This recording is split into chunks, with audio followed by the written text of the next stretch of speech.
Tonight on CFTK-TV News, the first LNG tanker arrives at the Kitimat Harbor. We see exactly how the carbon tax will affect prices, and the Conservatives oust a candidate. Northwest BC's only television news team. We are CFTK-TV News. Hello, and thanks for joining us on this Wednesday, April 2nd, 2025. I'm Jaylene Matthews. We begin tonight with our news local to the Northwest. A monumental day for Kitimat as a tanker carrying the first ever shipment of LNG arrived at the harbor to prepare for the site's testing phase. The Marin Gas Roxana was carrying a cargo of LNG that will be used for cooling, testing, and storage before commercial operations begin. Captain Tracy Hiddle is the owner of Gateway Shipping and Transport in Kitimat. He called the day historic. Well, today, as you know, we are making history, and what's happening is we have an import of LNG coming in to the site. It's going to cool the place down and get it ready for operation, and then start exporting the LNG.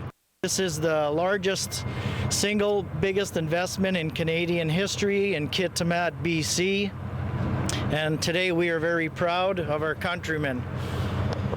As you can see, we've got all these brand new tugs with Heisla and C-SPAN escorting the first LNG tanker into Kitimat. This is our largest vessel that we've seen here. So with the tanker traffic, once the things start happening and the export ships start coming in, there'll probably be maybe 3-4 ships every 2 weeks.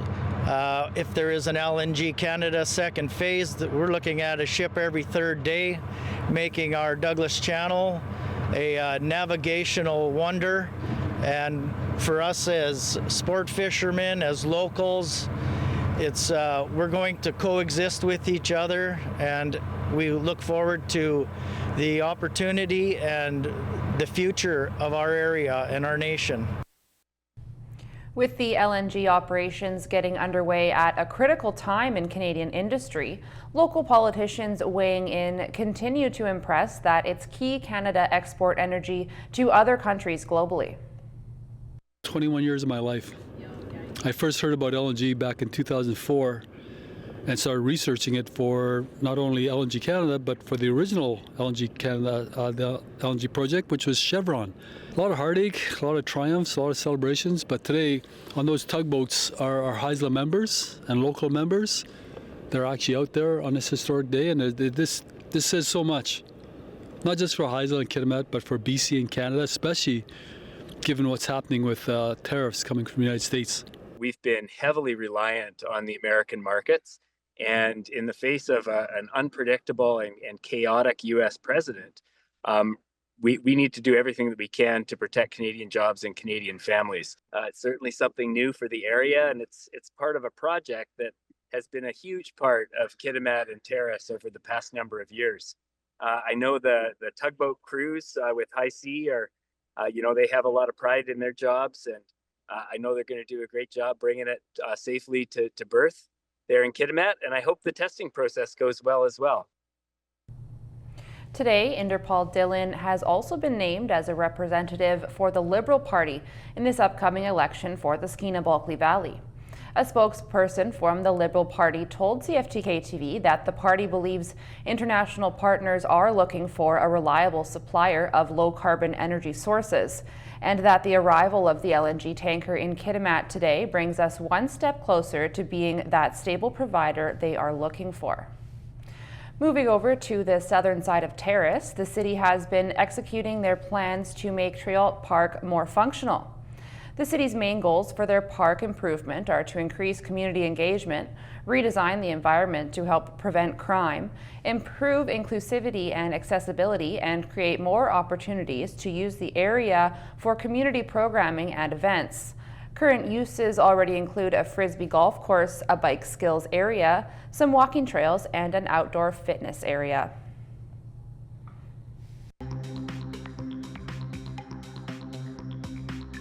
Coming up next, direct effects of the carbon tax repeal. Welcome back. BC Conservative leader John Rustad is claiming victory after the NDP government scrapped the consumer carbon tax. Rustad says it's a win for every BC resident who spoke up, pushed back, and demanded relief. Premier David Eby says he still supports the tax, but no one else does because the BC federal Conservatives made a concerted campaign to make the tax toxic. The provincial Greens say they are profoundly disappointed that the carbon tax has ended in BC. The two Green members of the legislature were the only ones to vote against a bill that passed in the early hours this morning, which ended the tax. MLA Rob Bottrell says the new Democrat government has taken a massive step back in both climate action and fiscal management with the move. As the carbon tax repeal came into play yesterday, Canadians were already noticing the difference at the pumps. As Alex Karpa explains, we'll likely see price drops elsewhere. This is no April Fool's joke. Many Canadians seeing significant drops at the pump. I drive a lot. It's really great for me. I did not know about it, so here I am filling it up when I can. That's a big drop, and you save some money. Prices in the Greater Toronto area fell almost 20 cents overnight to 136.9. Drivers on the prairies and in Atlantic Canada also seeing similar results. We're looking at 80 for half a tank, so about $40 cheaper altogether. With us being able to save back a cent on the gas price, it does stretch our dollar a bit more, so it's welcome. Quebec is now the only province that hasn't abandoned carbon pricing, but most of the country will see savings, and not just on gas. Groceries could see a drop too. For example, grocer Munther Zeed says he estimates he'll be able to reduce prices in the range of 10 to 50 cents per item because all of his goods are transported by vehicle. I mean, we're still going to have to pay a fuel surcharge no matter what on cost of goods coming in, but hopefully that cost goes down, which eventually will save the customer some money. Experts say there also could be savings elsewhere, including natural gas, propane, and other items too. Clothing and apparel, or other types of transportation, or even things like alcohol sales, that kind of thing. So while there is some relief at the pumps, the end of the carbon tax also means the end of those quarterly carbon rebate checks, with one final payment coming on April 22nd. Alex Karpa, CTV News, Winnipeg. Next, another disturbing border story coming out of the States. This one involves a woman's phone being searched. Here's CTV's Ben Milger. And then she took my phone, she started going through my messages and questioning me about my messages. This Canadian woman says she missed a flight to Las Vegas after border guards spent hours looking through her cell phone, though it's not clear why. A French scientist heading to a conference in Houston was recently turned away over alleged hateful messages on his phone. If U.S. border guards ask them for access to their personal devices, do they have a choice? U.S. Customs Border Protection, CBP, has authority to search any devices of anybody traveling across the border, including U.S. citizens and definitely Canadians. Immigration lawyer Cindy Switzer says border guards generally used this power in the past to look for evidence of crimes, including drug trafficking and child pornography. But some recent examples show people being denied entry at the U.S. border because political leanings discovered in their social media or messaging apps do not align with the Trump administration and its policies. The issue is that border officers have full discretion in order to grant somebody admission, and they can deny somebody admission for any reason. Canadians worried about crossing the border can always bring a different phone with no personal information loaded onto it. That's a good option for anyone who has an old phone laying around, provided they remember to factory reset it before using it. Otherwise, removing social media and messaging apps is another way to keep your data from prying eyes. Just make sure that whatever you have on your device, whether it's a laptop or phone, is just basically bare bones. And if you are deleting things, make sure that they're securely deleted. And you go into the deleted folder or the trash and make sure they're deleted there as well. And lastly, check the privacy settings on social media accounts to make sure you're comfortable with any publicly visible posts, which border guards might find by simply Googling your name. Ben Milger, CTV News, Vancouver. Turning to the weather, the moon's current phase for today and tonight is a waxing crescent phase at 24% illumination. The sun rose at 7:04 a.m. today and sets at 8:12 p.m. Tonight on the north coast, expect conditions to be clear with some winds coming from the northwest at 20 kilometers an hour, becoming lighter in the evening, a low of +3 degrees. For the rest of the week on the north coast, temperatures will sit in the 11 to 12 degree range, with some clouds coming in on Friday and periods of rain on the weekend, overnight lows in the 5 to 10 degree range. Tonight in the Terrace-Kitimat area, conditions are looking clear with a low of 1 degree. For the rest of the week in the Terrace-Kitimat area, sunshine Thursday, then the clouds will come in and possibly bring some rain on Sunday, cloudy periods overnight and overnight lows in the 4 to 7 degree range. Tonight in the Bulkley Valley and Lakes District, expect conditions to be clear with winds coming in from the northeast at 20 kilometers an hour, gusting to 40, wind chill -10 overnight. For the rest of the week in the Bulkley Valley and Lakes District, it'll stay mainly sunny until Saturday, with the high being 16 degrees, overnight lows between freezing and 3 degrees. Checking your highways in the northwest now.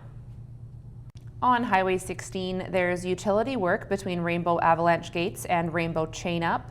There's industrial traffic between Kitwanga and Station Road West, and road sweeping between Susquehanna Forest Service Road and Owens Road. On Highway 37, there's industrial work between Kitwanga and Highway 37A Junction. Watch also for frost heaves and slippery sections. On Telegraph Creek Road, there's muddy sections, and the rest area is closed at Burnt Trailer Tanzilla access. And this is what the roads are looking like this afternoon around the region from the view of the province's highway cams.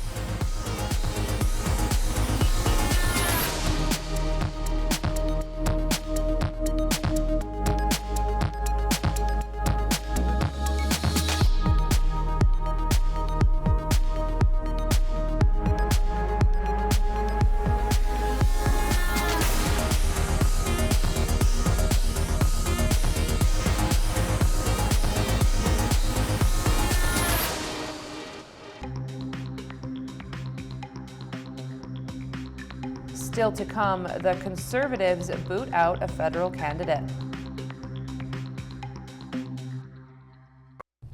Today, U.S. President Donald Trump presented a lengthy list of what percentage tariff various countries will face under new measures, but did not specify about Canada. Trump held up a chart while speaking, showing the United States would charge a 34% tax on imports from China, a 20% tax on imports from the European Union, 25% on South Korea, 24% on Japan, and 32% on Taiwan, among many others. A White House fact sheet says that Canada and Mexico are exempt from those new reciprocal tariffs. The document says goods imported under the existing continental trade deal will not face tariffs, while others will see a 10% tariff. Trump says he plans to proceed with a 25% tariff on all foreign-made automobiles. Many Canadians were bracing for today's announcement, and some were speculating on what the effects would be. Here's CTV's Rob Buffin with more details. Shoppers brace for the expected onslaught of tariffs from U.S. President Trump mere hours away. I think it's going to be an economic nightmare for the whole world. Everything's going to get more expensive, but and I'm on a pension, so. Concerned, worried about it, nervous, but can I change it? Trump has repeatedly threatened reciprocal tariffs on all countries and across-the-board ones for Canada starting Wednesday. What actually unfolds is uncertain. We've been working closely with the federal government for the last month on reciprocal tariffs. The goal is to ensure that we are having an impact on the U.S., but minimizing as much of the impact on British Columbia and Canada. Polling from Research Co. shows strong backing for a strong response. 70% support from Canadians for shutting off all energy exports to the U.S. until Trump completely removes the threat of tariffs, and 72% for suspending exports of steel, aluminum, and wood. This is definitely something that shows the level of animosity that Trump has created within Canada. If there are retaliatory tariffs, food experts say at grocery stores it's items involving multiple ingredients, including some from the States, that will hit consumers the hardest. Pasta, wheat from the United States. I mean, it's mostly like at the center of the store. Also in the freezer aisle would actually be impacted by that as well. The opposition thinks the provincial government's approach to the mounting trade war, including threatening tolls on commercial trucks heading to Alaska, hasn't been well thought out. Well, that played out by Alaska saying, well, then cruise ships coming through here are no longer welcome. So who does that really hurt? It hurt British Columbians, especially when we need tourism. The Conservatives have ousted a candidate over inflammatory comments. Here's CTV's Judy Trin. The Conservatives took about an hour to drop a controversial candidate. We fired him. He's gone. Mark McKenzie was running in Windsor and was removed after being confronted by CTV News about this audio tape of inflammatory remarks he made in a 2022 podcast. But I'm also in favor of public hangings. So I think they need to bring that back. If you're 100% certain, Epstein's, and this is what I'm saying, Justin Trudeau. McKenzie, a city councillor and former radio personality, says the Conservatives knew about the comments before he was chosen to run. He says he didn't get a chance to defend himself. I heard that the party was aware of it, and I said, I'll send you every podcast that we recorded. And they just said, nope, you're not the candidate anymore. Montreal candidate Stéphane Marquis says he was dismissed in a call lasting seconds after the Conservatives scoured his social media, which included conspiracy theories about vaccines and the global banking system. Another post called Quebec a disgrace and its people shameless socialists. That's in contrast to how Liberals dealt with Paul Chang, who in an interview in January with Mingpao News told people to collect a bounty by turning over Conservative rival Joe Tay to the Chinese government. Tay was critical of China's suppression of civil freedoms in Hong Kong. 5 days after Chinese media found out, Chang quit, stating that as the Prime Minister and Team Canada stand up to Donald Trump, he didn't want to be a distraction. His comments were deeply troubling and regrettable. We will move on with looking for a new candidate. 40 democracy groups from across the globe demanded Carney fire Chang.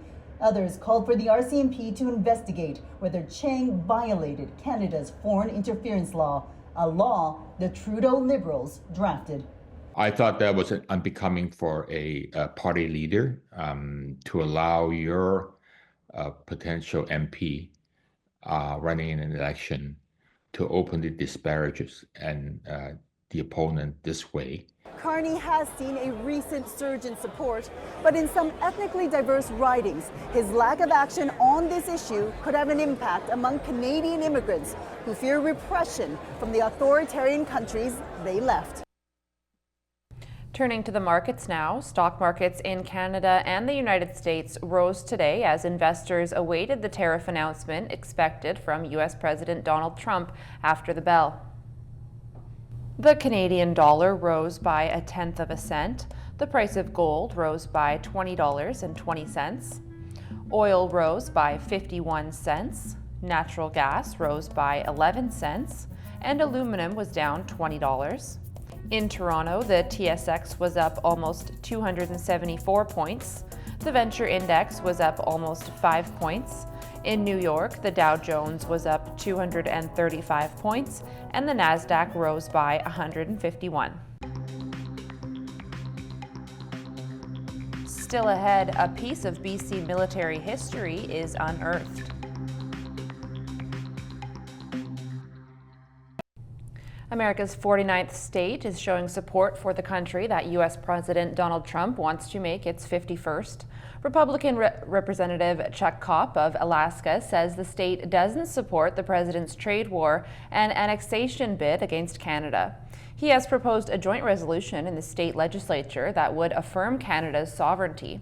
The resolution passed in the House and is set to be heard again before the Senate with possible amendments at a later date. Next, a piece of history that was buried beneath the grounds of the Pacific National Exhibition in Vancouver. Here's CTV's Ben Nesmith with its story. uncovering a piece of Canadian history, all by chance. Certainly an exciting find. Last week, a construction crew building the new PNE amphitheater made a stunning discovery. The team was excavating and actually hit something. They picked it up or was able to lift it with a crane. Initially believed to be a cannon, experts have now realized this artillery piece was likely hauled back from a battlefield more than a century ago. What we think it is it's a captured gun from the First World War. James Calhoun is a curator for the Seaforth Highlanders Regiment Museum. He says there's long been rumblings that war trophies had been tucked away at Hastings Park, where soldiers were trained before heading off to war. As German positions were overrun during the First World War, the guns would be collected in a central area, and eventually they came back to Canada as war trophies. So they would be in parks and civic buildings and all the rest of it. Calhoun says the city originally planned to keep all of the war trophies, but when the Great Depression hit, that plan became an afterthought. This chance encounter means that there is one, and we're really excited about the possibilities of finding more. The weapon will now be brought to the Seaforth Highlanders Armory for official confirmation. They, along with the city and PNE, will work out a plan to potentially uncover more historic artillery. I think that this is just yet another reminder of the importance of this site in our collective history. Ben Nesbitt, CTV News, Vancouver. Finally, we leave you tonight with a skateboarder's story of resilience. Here's CTV's Adam Sawatsky.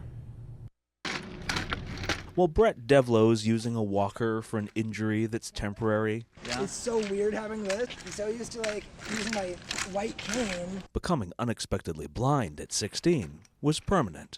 And I lost my vision, like that, sitting in the middle of history class. Brett was diagnosed with a rare DNA mutation that blocks 98% of his vision. It's like having the sun right in the middle of your sight like this. If you look left, it goes left, look right, it goes right, and everything else is really blurry. But it was clear nothing else would ever be the same. We all cried for let's call it 5 minutes, and then my first words were, okay, what are we gonna do? Well, the first thing Brett wanted to do was get back on his beloved skateboard, and thanks to muscle memory, he could. I had to be much quicker with my reflexes and be way more ready to land on my face. Well, Brett picked himself up after every fall, and in this video, shot about a year after going blind, he learned how to feel the space and walk the route before flying forward. It feels great, and it makes me feel like some things don't change. I'm normal when I skate, you know? Although, 13 years after losing his sight, Brett is finding his life is far better than normal. I'm pretty grateful I went blind, honestly, because if I could see, I would have just been a regular small town guy. Instead, Brett tours Canada and the U.S. as a sponsored skateboarder known as TBK, the blind kid. Did you see that? Because I didn't. Works as a motivational speaker in schools and raises money to donate iPads with accessible software to children with vision loss. Losing my vision kind of just gave me that, ironically, gave me the sight to see that the world is a lot bigger and there's more out there.